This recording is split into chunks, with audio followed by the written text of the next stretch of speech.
班长失踪后的第3天，群里发了一个群公告：封控期间，所有同学不可以离开校园，戴浅蓝色口罩的才是人类，并附上了一段视频。视频里，班长一脸惊恐地往前跑，仿佛身后有什么恐怖的东西在追他，可是后面分明什么也没有。下一秒，班长的身影凭空消失在了黑暗中，一种令人毛骨悚然的咀嚼声响起，伴随着班长撕心裂肺的惨叫声。视频在这一刻戛然而止。看完这段视频，寝室里爆发出室友高分贝的尖叫，平时不怎么聊天的班级群也瞬间被疯狂刷屏了。视频的拍摄日期显示是3天前，很显然，失踪的班长恐怕已经遭遇不测了。室友宋妍从厕所里跑了出来，哆哆嗦嗦地说道：“这视频是怎么回事啊？班长他死了吗？”小美皱眉道：“你们看，视频被撤回了。”虽然视频被撤回了，但是群里所有学生都已经看到这段视频了。群里的聊天依旧在不断刷新，大家都在议论班长的死因，还有人提议要报警。这时我点开群公告看了下上面的内容：1. 封控期间，所有学生不得离开学校，请所有同学佩戴好口罩，注意戴浅蓝色口罩的才是人类。2.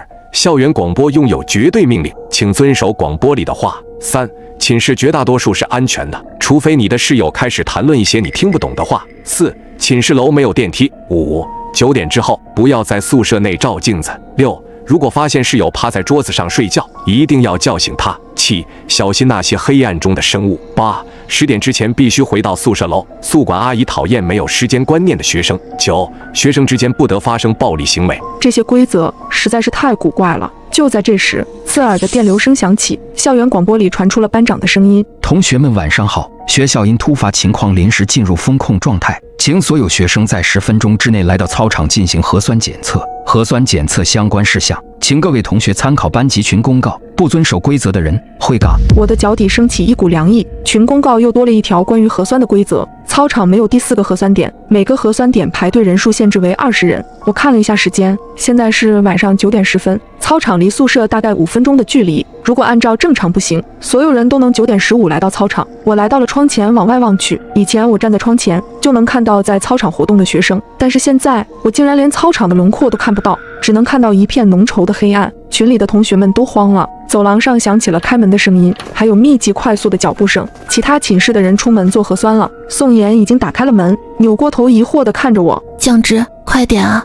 小美也在催促我。我突然愣了一下，刚刚我分明听到了一个声音，笑声。我强压下内心的异样，走出了房门。突然前面一个寝室门开了，3个女孩子手挽着手走了出来。这几张年轻的面孔我有些眼熟，每天都能看见，但却从未打过招呼。她们看见我们，对我们笑了一下，但我却隐约觉得哪里有一丝怪异，具体是哪里奇怪，我却一下子想不起来。宋妍是个社牛，这一层寝室的人她几乎都认识。她刚想走上前和他们说几句话，我猛地扯住了宋妍的手臂，冷汗从我额头滑落，我几乎是从喉咙里挤出了那句话：“你们还记得我们寝室里的门是向外推开的吗？”我当然记得啊，为什么突然说这个？这时小美脸色难看的压低声音说道：“白痴，你没发现他们刚刚是朝里拉开的门吗？”那3个女孩还站在我们前面不远处，微笑地看着我们。她们从刚刚开始就没有眨过眼睛，一直在直勾勾地看着我们。快点走啊，不然要赶不上核酸了。3个女孩异口同声地说道。除了声音不一样之外，音调竟然出奇的一致。这下连迟钝的宋妍都开始觉得不对劲了，她颤巍巍地说道：“他们是怎么回事？请小心那些黑暗中的生物。”我低声说出了这条规则。3个女孩的身后是无边无际的黑暗，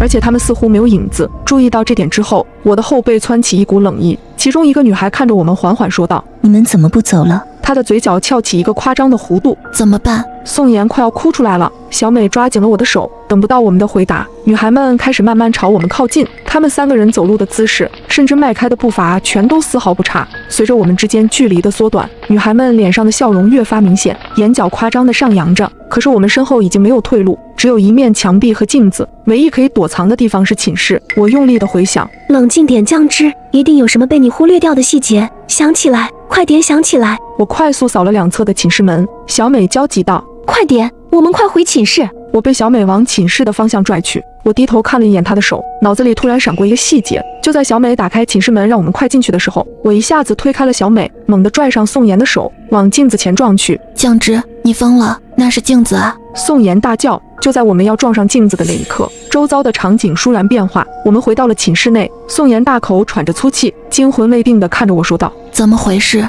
你不是带着我往镜子里照吗？我们怎么又回到寝室了？”小美奇怪地看着我们，似乎不理解我们为什么这么恐惧。你们刚刚是怎么了？我喊你们走，你们却像中邪了一样站在那里一动不动。宋妍听到小美的话，彻底傻眼了。我快速地解释道：“还记得那条规则，9点之后不能照镜子吗？但群公告发布的时间是9点10分。宋妍，你当时是不是在厕所里照镜子？对，我当时确实在，所以我们违反了规则。寝室的门开的方式是相反的，寝室两侧的门牌号也是倒着的。小美抓着我的手的时候，我看到了她手上的痣，她的痣是在左手上，可是她抓着我的是右手，所以我推测这个小美不是真的。我们之前是在镜子里面。”就在这时，校园广播再次响起，请所有还未做核酸的同学立刻到学校操场进行核酸。我暗道不好，现在是晚上9点15，我们离核酸剩余的时间只剩下5分钟了。